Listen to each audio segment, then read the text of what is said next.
So, Senator Lieberman, you know that the most important issue, most probably for Iranian people and for Iran currently, is the nuclear program. Yes. And the impact it has on the lives of Iranian people. Iran is currently under tough sanctions. There's talk of war here and there. And the negotiations have not led to any concrete result yet. So, as a first question, I wanted to ask you about the current approach of U.S. administration towards Iran. How do you feel about it?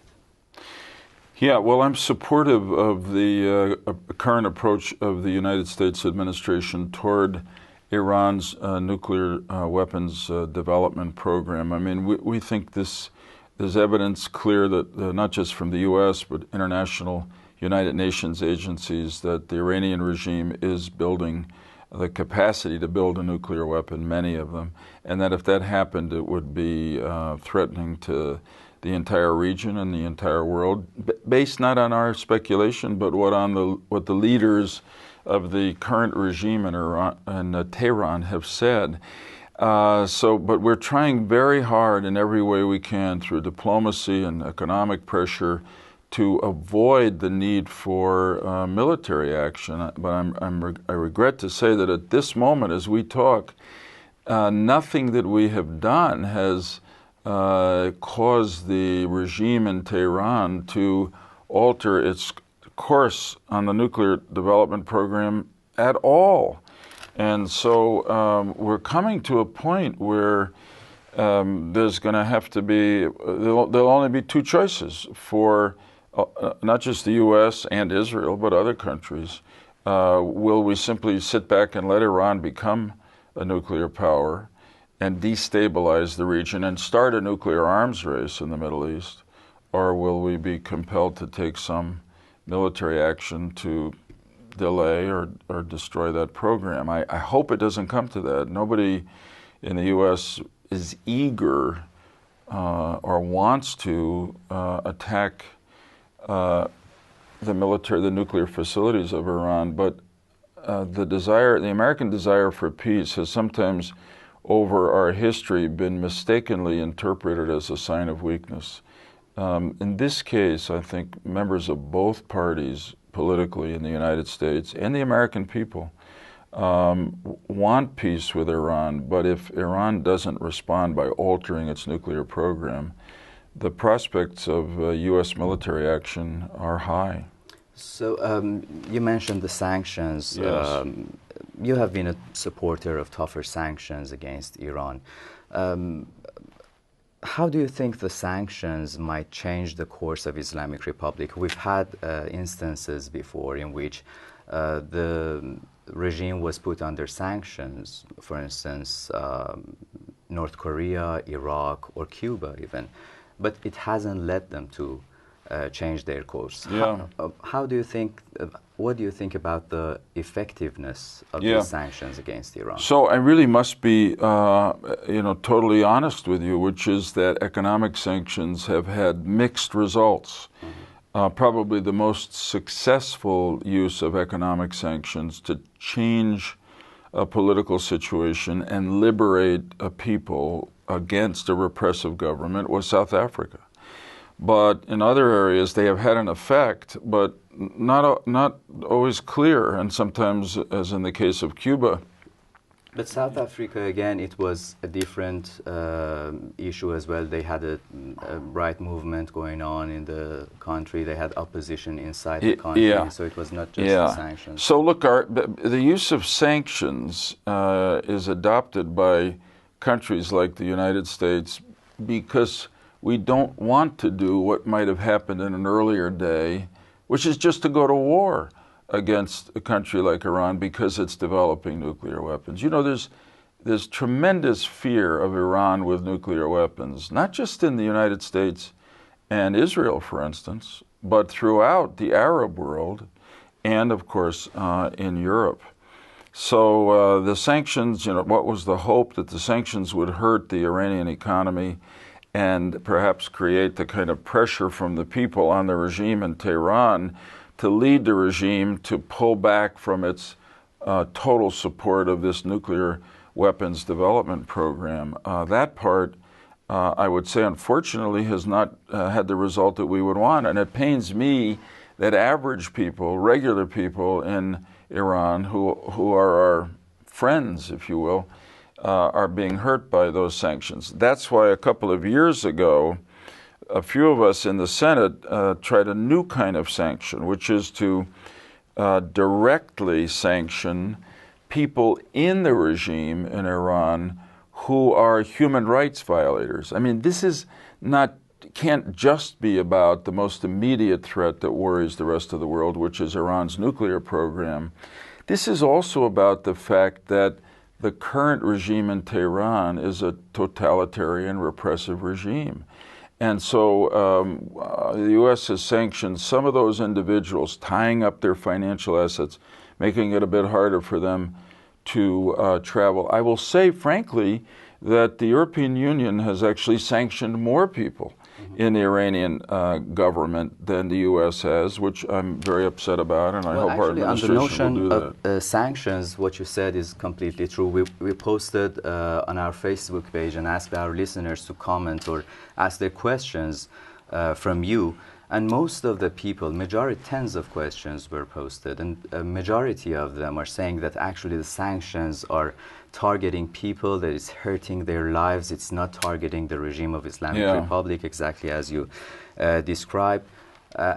And about those sanctions against the individuals, human rights violators, as it's been defined, I have to say you that many of the critics of the regime are very happy with those sanctions. They say they're saying that it could be a very good move. But other people, there are some people who are criticizing the move, saying that it's just a gesture because most of these people do not have any assets overseas in the West.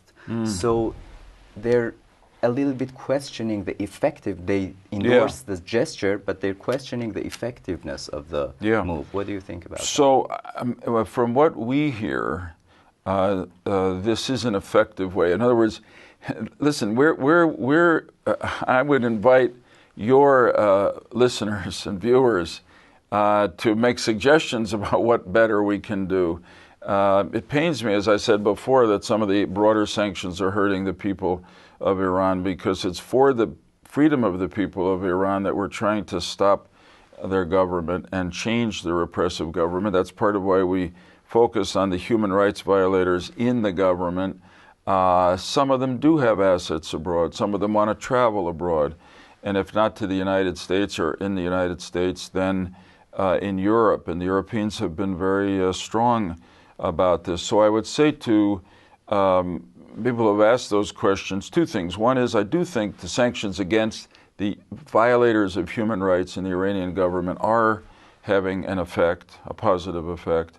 The second is, if you can think of anything short of military action against the regime, well, against the nuclear weapons sites, please let us know, because we're doing all of these sanctions to try to convince the Iranian government to change its policy on nuclear weapons so we don't have to go to a military action. Well, speaking of military action, Senator Lieberman, in February 2012, you co-sponsored a resolution urging action to prevent Iran from pushing, and I quote, forward in its pursuit of a nuclear weapons capability by rejecting any policy that would rely on containment of a nuclear weapons capable Iran. Now, as you're aware, there have been some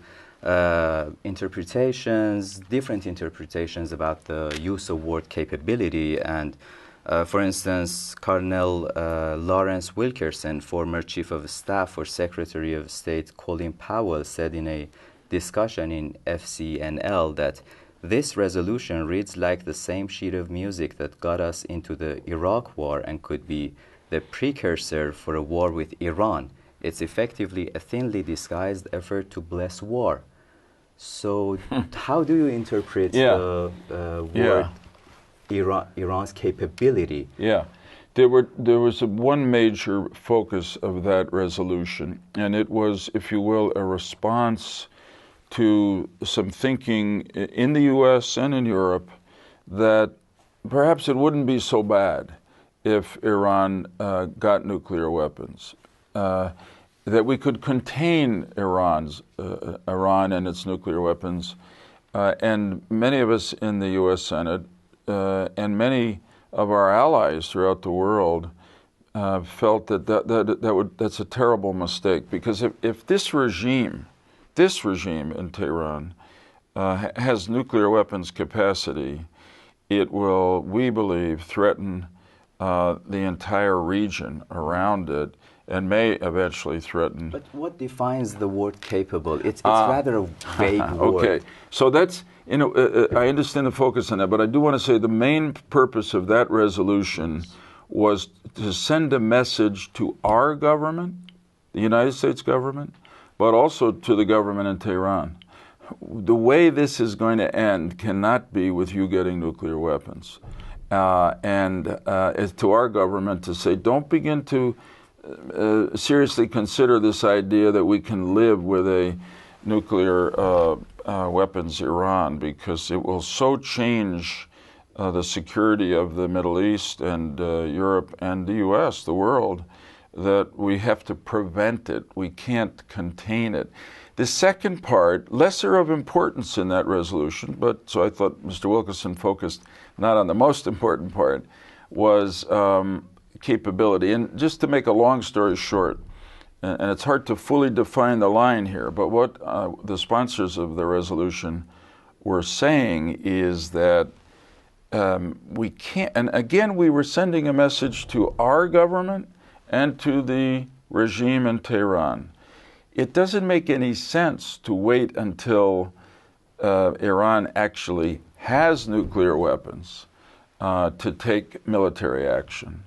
What we're saying is we have to be ready if all else fails, economic sanctions, diplomacy, etc., to take action once Iran develops the capability to build a nuclear weapon. In other words, one possibility here, of course, Iran every day, not according to me, but according to the International Atomic Energy Agency, is building more centrifuges, enriching more nuclear fuel, and getting ready to break out. I mean, generally speaking, and this is publicly discussed matter, there is a conclusion that Iran, the regime, already has enough enriched fuel to build 5 nuclear weapons, relatively small, but nonetheless nuclear weapons. So that's what I'm saying. You can't, we're trying to say to the regime, don't think we're going to wait until you actually have nuclear weapons.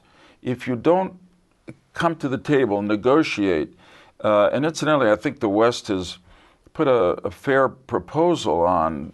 If Iran wants civilian nuclear power capabilities, that can be worked out. Come into the community of nations, get rid of the sanctions, open up trade between our countries. I mean, that's what's in the interest of the people of Iran and the people of America. I mean, this is a great... many of there are many mixed reactions in regards with military option in Iran. I read some of the comments and questions that our listeners have posted on the Facebook. Hatef, one of our listeners, says that the war condition only allows the Islamic Republic to expand its terror over the Iranian people and open its hands, and I quote, in murdering people. Ali Reza says on our Facebook page that a war would smash the people of Iran by putting them under further economic pressure. Moshtaba is saying that it is not easy. In case of an attack, Iran would retaliate, attacking U.S. allies, including Israel and Arab states. So, as you know, even in Israel, there's a strong debate going on between the former officials in Israel and the current administration, Benjamin Netanyahu's administration. They are even in Israel questioning his approach towards Iran. So how do you assess all this? Well, these are military? difficult decisions for countries outside of Iran, the Arab world, Israel, the United States, Europe, about what to do as the Iranian regime plunges forward with its nuclear weapons development program, because nobody really wants to go to war. and yet the stubbornness, the obstinacy of the regime in Iran may leave us with no other choice.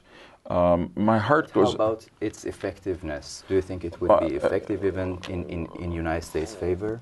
I do. I think we have the capability to eliminate either to eliminate the Iranian nuclear weapons program or to disable it in a way that it will be delayed for enough years that we may hope and pray that there'll be a regime change and that there'll be a more democratic and friendly regime. I mean, there's nothing that the people of the United States would like more than to have good relations with the people of Iran and the two governments working together. But if there is military action by anyone outside of Iran against Iran's nuclear program, it's only because the government in Tehran has given us no other choice. And I hope it doesn't come to that. And I'm well aware that in the short run, such an action may make things harder for the people of Iran.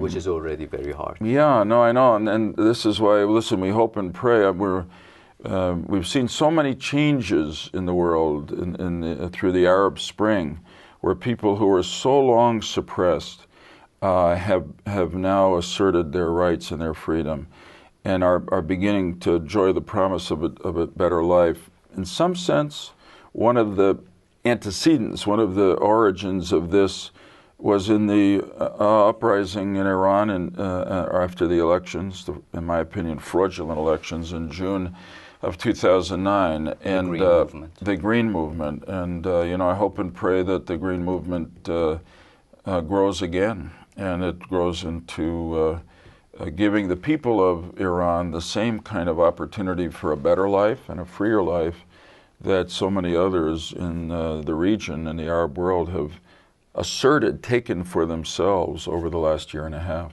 So as the last question, I wanted to ask you about the upcoming presidential election. Yeah. Even for Iran, it's a very important issue. The outcome either way could change the course in a very huge way. So during the previous elections, you endorsed John McCain. Yes. I wanted to ask you if you have come to the decision to endorse either of the candidates.